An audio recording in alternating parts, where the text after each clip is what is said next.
Today I'm in Cherry Hill, just outside Philly, and we're taking a look at the entire electrified Genesis lineup today. I'm going to take them out on the road, but first let's talk about what they are, why you might want one over the other, and of course, how much they're going to set you back.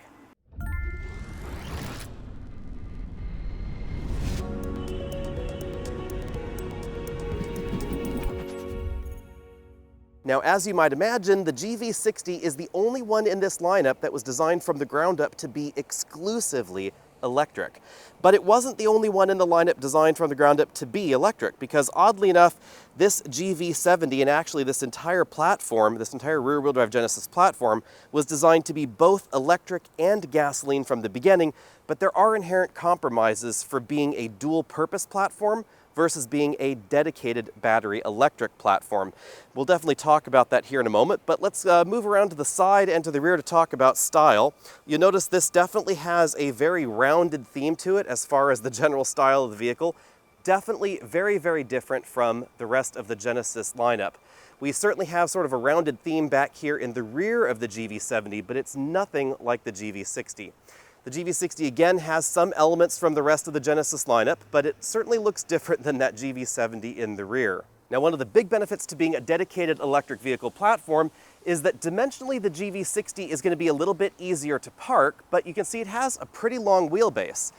Now, over here, the GV70, it is a little bit longer, but on the inside, we actually get a little bit less combined legroom. As you can see in the GV60, I have quite a bit of headroom up front. This driver's seat is comfortably adjusted for me at 6 feet tall. You can see I have a pretty decent reach to the steering wheel. Hopping in the back seat, you'll notice that we have the completely flat floor that is pretty distinctive of dedicated EV platforms, and that completely flat floor continues all the way up front. Now, in terms of style, the GV60 definitely feels modern and perhaps a little bit more eccentric than the rest of the Genesis lineup. So we have a unique steering wheel with a very yellow boost button right there, but roughly the same infotainment and navigation software, very similar climate controls. It's going to feel very, very similar to the rest of the Genesis models if you have another one at home. Down here in the middle, we have a rotary style shifter, but again, it's a little bit eccentric. And if we turn the car off, you can see that it rotates around and it becomes this sort of Genesis orb thing. I do find that a little bit funky. It is not exactly my favorite. I like the more traditional shifters that we find in the rest of the Genesis lineup. The other thing that's a little different, we have a drawer for the glove compartment rather than a bin style. That is pretty large, however, and it will accommodate some large laptops and some large tablet computers as well. Now, getting back to the legroom, you can see that I have about 3.5 inches of legroom with this front seat comfortably adjusted for me at 6 feet tall. This back seat is a little bit narrower than we find in the mid-size Genesis models, but because we don't have a hump there in the middle, a driveline hump, it actually is going to be fairly comfortable for three to sit across the back. On the other hand, headroom is a little bit more limited than the larger Genesis models. You'll really notice that if you try and put your head back there to the head restraint, say if you wanted to relax back here a bit, you have to kind of crane your head to one side. There is a bit of a dish up in the rear headliner, so if you're sitting forward a little bit, like most folks probably would be unless they want to relax, then it's going to feel okay. You do have maybe about an inch of headroom here in this position. You just can't put your head actually back there. You'll also notice that the side of the vehicle pinches in a little bit, and that's because of the aerodynamics needed for an EV. Notice the side panel here is a bit closer to my head than in some of the competition. From this angle, you can see that in addition to the side coming in towards the rear passenger's head, this pillar does obstruct the view for the rear passengers a little bit. But the materials are really nice back here. We have the imitation suede headliner, suede pillars right there. You can see that the large panoramic sunroof doesn't go quite to the rear passengers' heads. It just stops just about their lap area. But we do get well-integrated sunshades and lots of premium materials even back here on the rear doors, something that we don't find in all of the subcompact crossover competition from BMW, Audi, Mercedes, etc. Even the plastics at the bottom of the door are soft touch materials. We get a little cup holder right here, heated rear seats back there. We also get additional cup holders in the center console, which is kind of a nice touch. And then all the way back here in the middle, we get USB-C charge ports and a storage area that passes all the way through from the back into the front. These are controls that allow you to recline the front seat from the back seat, just in case you want to do that. Stepping into the GV60 for a moment, you notice I have even more headroom, and that's because of the more upright profile of the vehicle. But I also have a more traditional and more bulky center console, no flat floor going on up front. Moving behind the driver's seat, you'll notice that we have a little bit less legroom actually in the GV70 versus the GV60.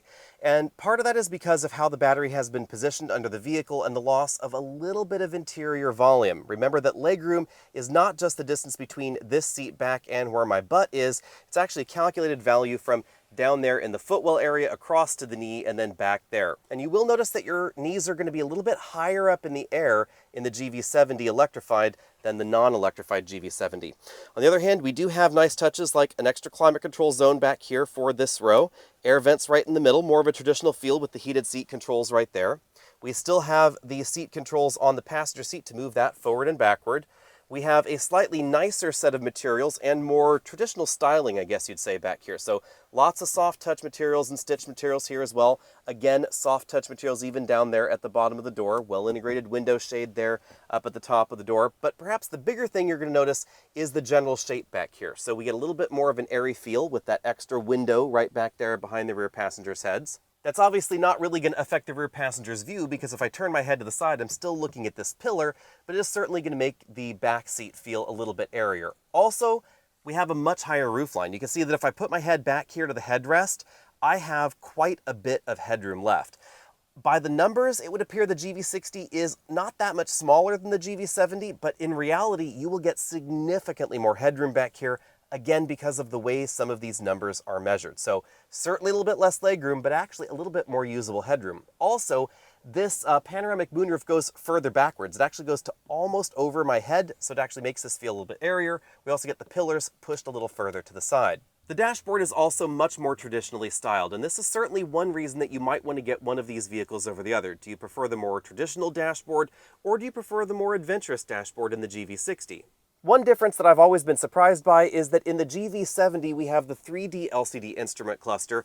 We also have that in the G80, but in the GV60 it's more of a traditional LCD instrument cluster. We have the fingerprint sensor on the dashboard right there, as you can see. There's also a fingerprint sensor in the GV60, but we don't get the facial recognition sensor in the GV70 that you do get in the GV60.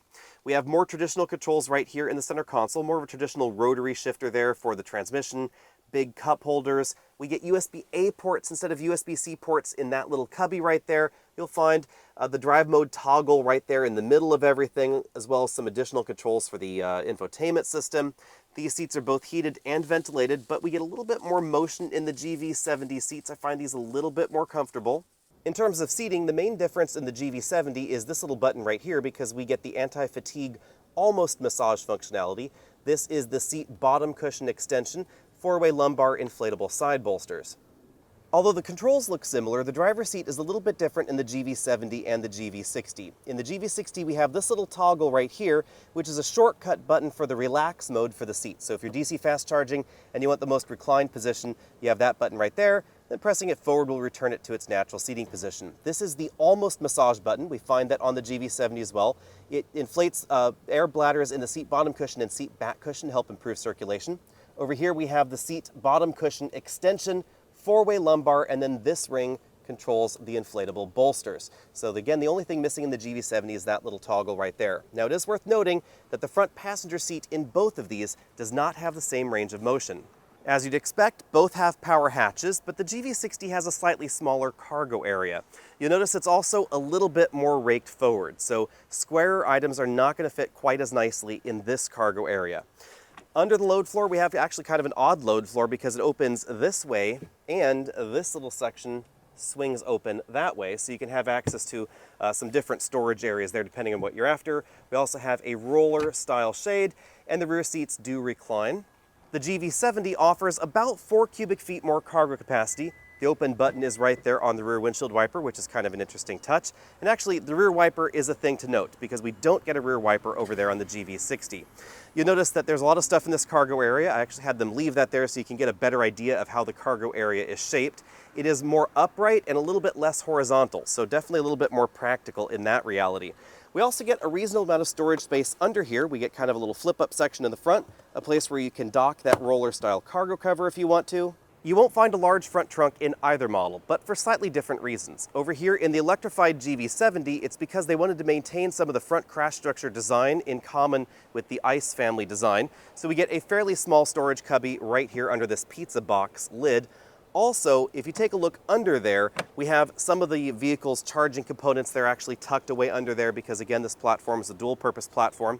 But over here in the GV60, it was designed from the ground up to not have a big front trunk. So they didn't waste any of the space up front for a storage area, which is how the GV60 actually gives us more legroom inside than the GV70, despite being considerably smaller on the outside. Again, we have the sort of pizza box style lid right there, but actually a slightly larger cargo area because the charging systems were integrated in the vehicle right from the very beginning. Now we should take a look at the G80, which is right next to these two crossovers. You can see that the look is a little bit more consistent with the GV70 because, of course, this is where the design language started. That big Superman grille. We also have bigger headlights on either side, and certainly more of a traditional luxury sedan look as far as the side profile goes. That also continues when we look on the inside. Inside the G80, we have more of a focus on traditional luxury values. Obviously, lots of stitched materials on the dashboard as you'd expect, but also real wood trim in the dashboard, although this wood trim has a bit of a twist.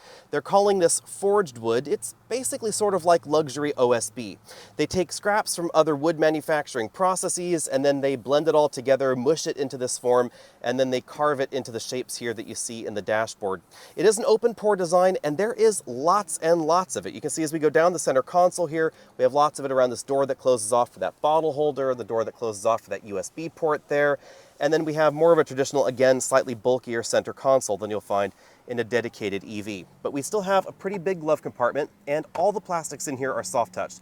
Down lower on the dashboard, down lower on the doors, etc. These are all soft touch materials. Now you might be wondering, where is the battery pack located in the G80? Well, it's actually under the floor there, sort of, but they didn't really change the ride height of the vehicle too much. So instead, the battery pack is actually sort of going in this area right here.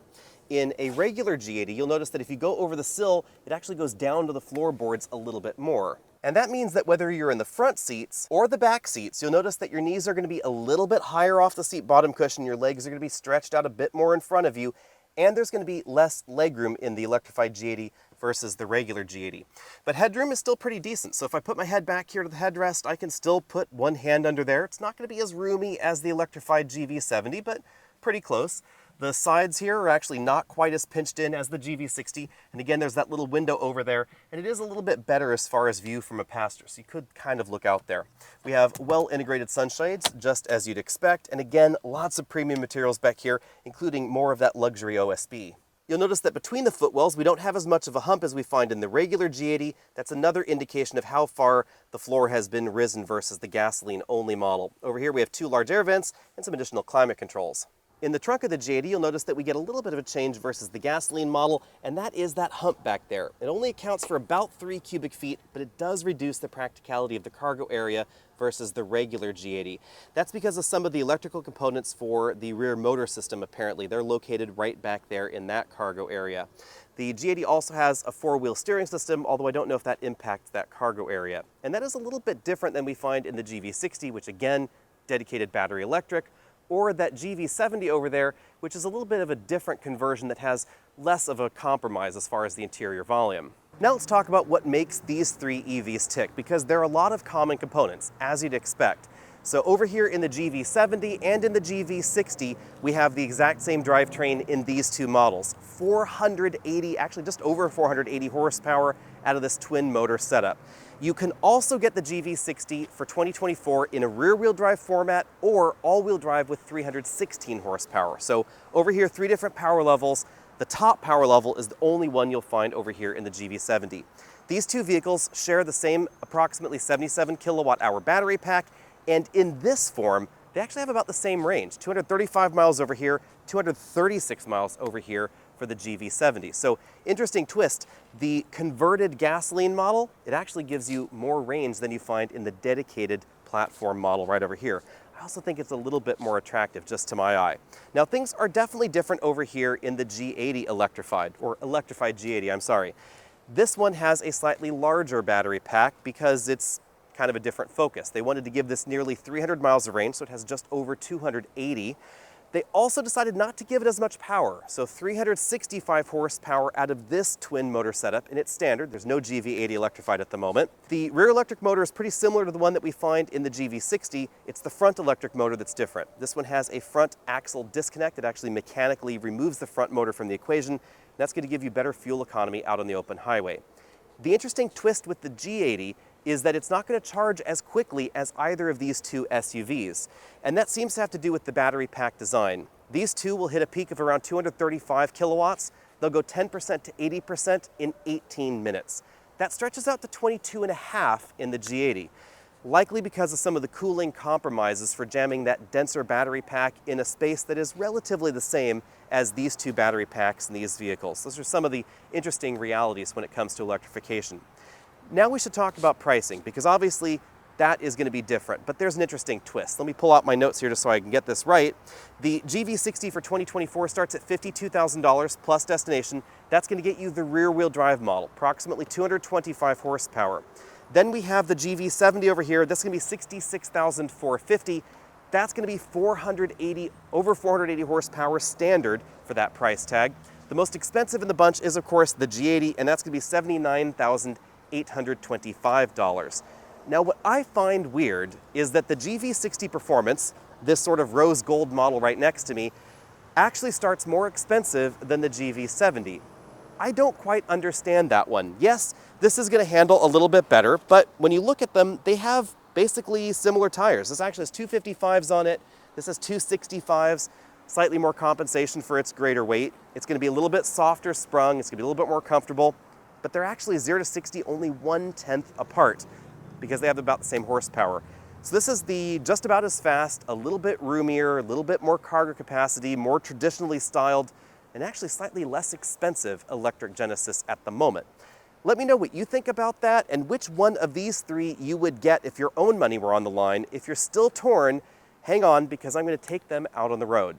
Out on the road, the three Genesis EVs drive very differently. This GV60 is going to be perhaps the purest expression of the Genesis EV design language, because this one was designed from the ground up to be an EV right from the very beginning.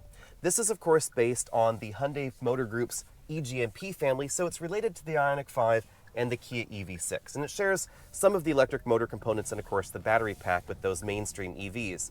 It also shares a lot of the design philosophy. So, dedicated EV platform from the ground up. It's more of a sporty EV. The handling is pretty sharp.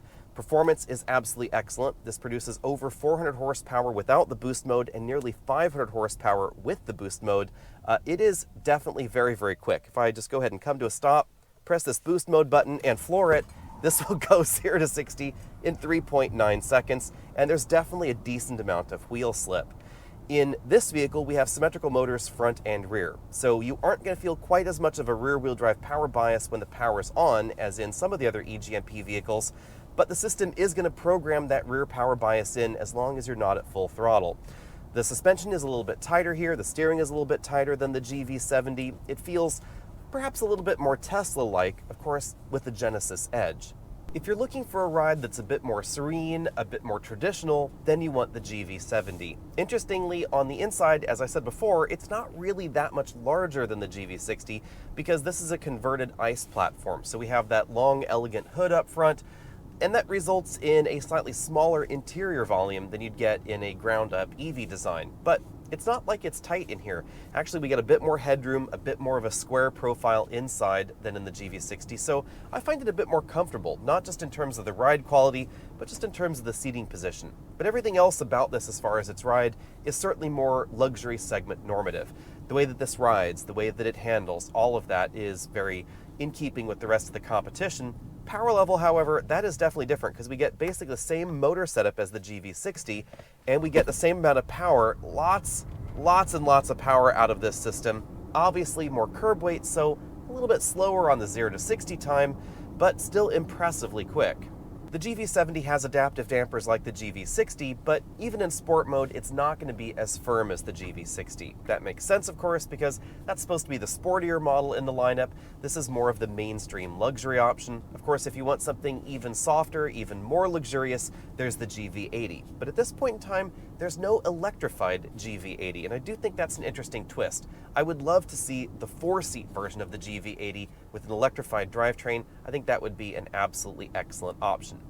The other thing to keep in mind is that with the Electrified GV70, they don't give it the bigger battery pack that we find in the Electrified G80. Instead, it's essentially the exact same drivetrain from the GV60 jammed under this body.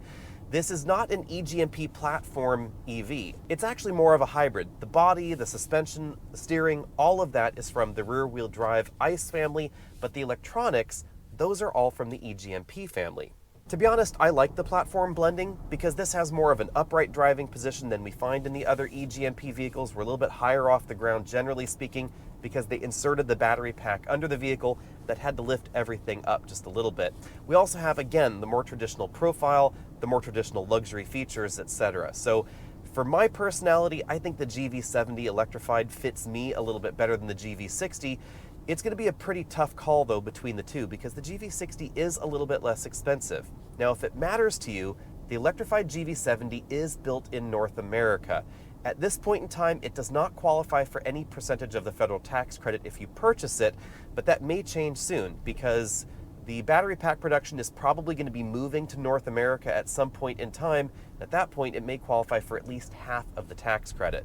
Jumping into the Electrified G80, the first thing you're going to notice is that we don't get quite as much power out of this drivetrain. It is pretty similar to the one under the hood of the GV70 Electrified and the GV60, but here it produces just 365 horsepower. That's a pretty decent reduction over the 480 some odd horsepower you find in the GV60 Performance and the GV70. The difference is definitely noticeable out on the road. When you punch it, takes a little bit longer to get going, and it doesn't have that throw you back in the seat feel that you get in the GV70 or the GV60, but I think it fits the personality of the G80 because this is a fairly large luxury sedan. This is not the biggest Genesis, of course, that would be the G90, but interestingly, the G80 is actually the most popular Genesis worldwide still. They've sold more of these than any other model. This is theoretically the direct competitor to the new BMW i5, an electrified Mercedes-Benz E-Class, something along those lines. Definitely EQE, think that model, think Genesis G80 Electrified. Or sorry, Electrified Genesis G80, because they want to put the Electrified in front of the number. Despite the sleeker look of the G80, it's similarly efficient to the GV70 and the GV60, which is why this has a bigger battery pack to get the just over 280 miles of electric range. I think it's a decent compromise, although it is worth noting this is going to take a little bit longer to charge than the GV70 or GV60. It's about 22 minutes to go from 10% to 80% because of the bigger battery pack. The peak rate is pretty similar, it's just going to take a little bit longer at that DC fast charge station. The nature of the G80, it actually feels somewhat like the GV70 in that this is a bit softer, a bit more relaxed, a bit more traditional luxury. In the corners, you might notice that the center of gravity is a little bit lower. It's going to feel more like a sedan, so a little bit less top-heavy perhaps than the GV70, but there's not going to be a world of difference between the two. I did notice that if you put this suspension into its sport mode, it does feel just a hair firmer than the GV70s, but not nearly as firm as the GV60. So Genesis really just has two different flavors of EV and three different size formats of EV. We have the GV60 on the smaller end. It's definitely going to feel tighter, firmer, sportier. We have this that's going to be certainly less sporty, but a tiny bit more than the GV70, unless you're talking about acceleration, and then the GV60 and GV70 are in a world of their own. So again, let me know what you think about the three electrified Genesis models. Which one would you choose if your own cash were on the line? Personally, I think it would be between the GV70 and the G80. I really love the G80. I don't exactly have a reason to have a sedan in my life, but I do love that. I also really like the GV70, and I should note that I like where they put the charge port in the GV70 and G80 more. Here we have it in the nose. That is where I think every charge door should exist because it's just easier to pull up into a charging stall and charge. You don't have to back in, you don't have to worry about it on the side or on the front, etc., in the front quarter panel. I love that location. I had an EV for 3 years with its charge door up front. I absolutely loved that location. So let me know all that down there in the comment section below. Which one would you choose? Find us over at social media channels, Facebook, Twitter, X, Post, all of those things, and I'll see all of you next week.